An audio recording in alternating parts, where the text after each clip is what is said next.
Shalom family. So a lot of you have been asking, and I did say I was going to give you an update with the situation with my mother. So I thought I'd quickly just make a video and bring you up to speed. So last time I spoke about it, we had taken her to see a doctor. She wasn't feeling great. He advised that we should drive through to the town he's from, because he comes to this outlying town once a month, and we should come to his practices that next week on the Monday morning, 9 o'clock. So it's quite a distance. We had to plan the trip. We drove all the way out there, got to his clinic. He wasn't there. He'd planned nothing.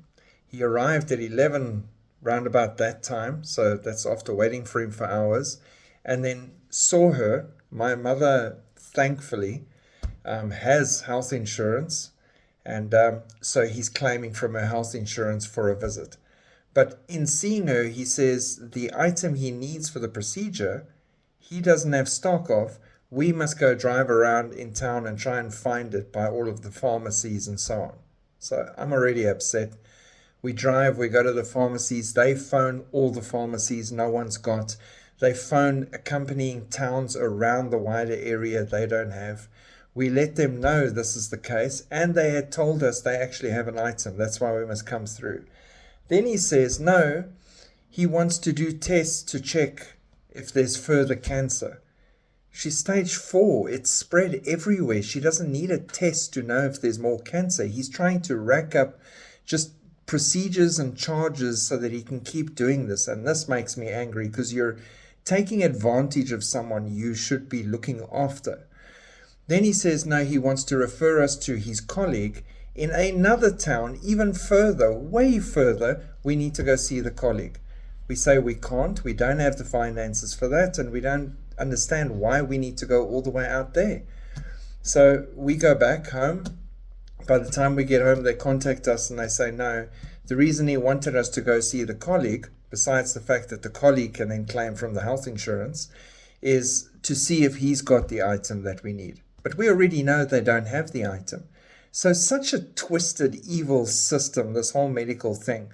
You know, I'm actually thankful that I don't have health insurance, because I don't trust them anyway. It's absolutely crazy. So in all this, we are still later, this is now a week and a half later, struggling ourselves to try and source the item for which we have to pay, because the health insurance won't cover it until we've purchased it, and then they'll think about it. And then we need to try and still book an appointment to get this procedure done. So it's crazy. She's fine for now. We're praying that the Lord is going to meet this need, and we'll be able to find the right item and purchase the item, and then again the fuel to drive to wherever to have this procedure done. So yeah, trusting the Lord, and thank you for all of you that are praying. Please keep praying. Pray for that specifically. Pray just for no pain and comfort for my mom. And yeah, pray just for provision from the Lord for the ministry and for these kind of things that we need to handle in the meantime while we wait for our harpazo. And again, thank you, all of you, for caring and actually asking. God bless and shalom.